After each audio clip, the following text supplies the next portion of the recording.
So, what do you want to talk about? People have wondered who I really am. Recently on Twitter, Netflix posted a trailer for their upcoming Vince McMahon docuseries, simply titled Mr. McMahon.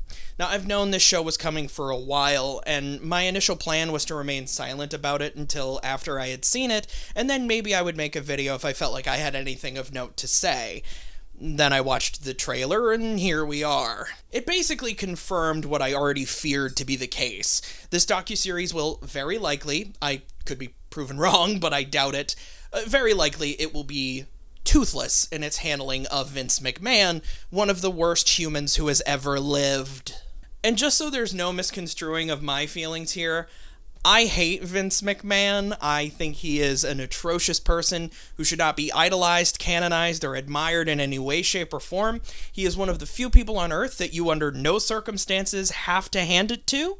You can acknowledge the things that he has done, but you most certainly do not have to hand it to him. I'll admit, I am a wrestling fan today because I watched the product that Vince McMahon presented at various points in my life. I've met a lot of friends through watching wrestling, and I've upkept several other friendships through a shared love of wrestling, and Vince was in charge of the product that I watched. But I will always feel more of a fondness toward the wrestlers more so than the promoter. Wrestling existed before Vince, it was successful before Vince, and it will be long after he returns to whatever pit of tar he spawned from.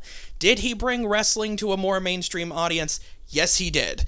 End of sentence. No praise, no accolades, no admissions, just acceptance and moving on. But with a docuseries like Mr. McMahon, what's going to sell it is, unfortunately, access. The trailer shows several key figures in McMahon's life as being heavy contributors to the series, including Vince himself. WWE is still an insular corporation full of carnies. They are ruinously protective of their business and will tie themselves in knots to defend their fallen king. But they wouldn't even consider talking to a documentarian if it wasn't due to them tossing lollipop-ass questions that they can easily prepare responses to. Do you honestly think the likes of Rock the Dwayne Johnson, Power Quad Paul Levesque, or Salad Steel Cage Bruce Pritchard would be a part of any sort of series if it was too critical of Vince? Every single press conference these clowns have done after a PLE has been squirmy, wormy, and no commenty. Do you think they were saving all of their juicy material for the Tiger King producers? Or Bill Simmons? No, not a chance. So it begs the question, who's going to be the dissenting opinion in this series? Hulk Hogan? That lying racist dipshit wrapped in a hot dog casing? Bret Hart? I mean, I love Bret, but he only comes out of his den these days to shit on Goldberg. Jimmy Hart? Oh, I can't say anything bad about the McMahons, Daddy! And we can't forget that this is on Netflix. WWE programming is soon to come to Netflix, and Vince McMahon was a huge part of getting that deal done. So how much are they going to want to shit on the architect of such a massive financial deal? If you really want a true-to-life, no-holds-barred, honest, and I will admit difficult at times to listen to, look at the life of Vince McMahon and the actual harm that he has done, I would recommend the 6-part Behind the Bastard series on Vince, which despite being 8.5 hours in length, still left out a ton of material. The final episode they did ends with Over the Edge 1999, if that's any idea of how much stuff got left out. Or I would recommend reading the book that Behind the Bastards used as a primary source, Ringmaster by Abraham Josephine Reisman. So I'll be honest, what really spurred me into making this video today was that the docuseries seems like it's another entry in a slew of recent wrestling-based documentaries that have just been nothing burgers. For example, the latest season of Dark Side of the Ring, it's just been an absolute slog to get through. I feel bad saying that because the early seasons of Dark Side were really good at exposing the lesser-known stories in the wrestling business. Wrestling as a medium just has so many skeletons strewn across several different closets, and the show had always done a good job of confronting those stories and telling people about the thankless lives of an era of wrestler that would have gone unsaid otherwise. The most recent season feels like it's just picking different wrestlers who have had drug problems. Not that those stories aren't valid or worthy of being told, but the series just doesn't seem to want to confront why those wrestlers ended up in those situations in the first place.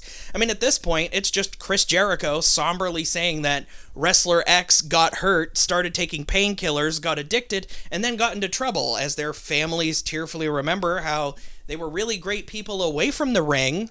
And then there was the docuseries Who Killed WCW, a question that already has a clear-cut answer, but that the series treats like a great mystery, while going out of its way to not blame one of its main perpetrators. Oh, sure, Eric Bischoff has some culpability, but it wasn't really his fault. You know, standards and practices, Vince Russo, TNT, the talent. Yeah, no, that doesn't work for me, brother. It was Eric Bischoff and Hulk Hogan. I know it's fun to blame Vince Russo, but Russo didn't kill WCW, he just didn't save it. And now we're going to have this. When it comes to Vince, a lot of that is a character. Fuck you, man. You know, the sad thing is I'm still going to watch this, even though I know I'm going to be disappointed at them handling Vince with kid gloves. Part of me hopes there will be some real questions asked of the participants about the more nefarious aspects of Vince McMahon, but I really fucking doubt it. You know, there is a higher power behind this series, and we all know who it is. Play the clip. It's me, Austin! Aw, son of a bitch. Everything you did turned to gold. Yeah, sure. I would say if you've watched WWE programming at all over the last 30 years, you know that's just not true. In between the periods of stronger storylines have been years plagued by dog shit. Just look at some of the dead gimmicks in the WWE graveyard and you try and tell me that Vince shit's gold. The lines of reality are very blurred in our business. No, Vince. No, they're not. And they haven't been for a long time. A heel wrestler doesn't have to worry about an angry fan trying to shoot them at the old Texas Stadium anymore. MJF can freely walk to the ring and reasonably expect that the worst thing that'll happen to him is he'll get booed. The fans are smart enough to know that Chick Magnet Punk's real name is Phil. But even if he was right, even if that was true and the lines were still blurred, even if we did believe that wrestling was 100% real and that Randy Orton is actually part snake, it still wouldn't excuse any of the heinous things that Vince McMahon has been accused of. What the fuck are we even talking about? Even if you play a predator on TV, that doesn't give you carte blanche to be an alleged predator in real life. You know, the portrayal of me, I'm a bad guy. But no one really knows me. No, that's not true. I know you, Vince. I know that you're a massive, massive piece of shit. And the fact that you're not in a jail cell right now flabbergasts me to this day. My name is Mr. McMahon. No, unless, of course, no chance hits and then, oh, I gotta do the bowing thing. Go fucking fuck yourself. But, yeah, that's all I gotta say about this right now. If you guys want me to do a follow-up on this docuseries after it launches September 25th, let me know in the comments. Hell, if enough people say they want me to do it, I'll do it.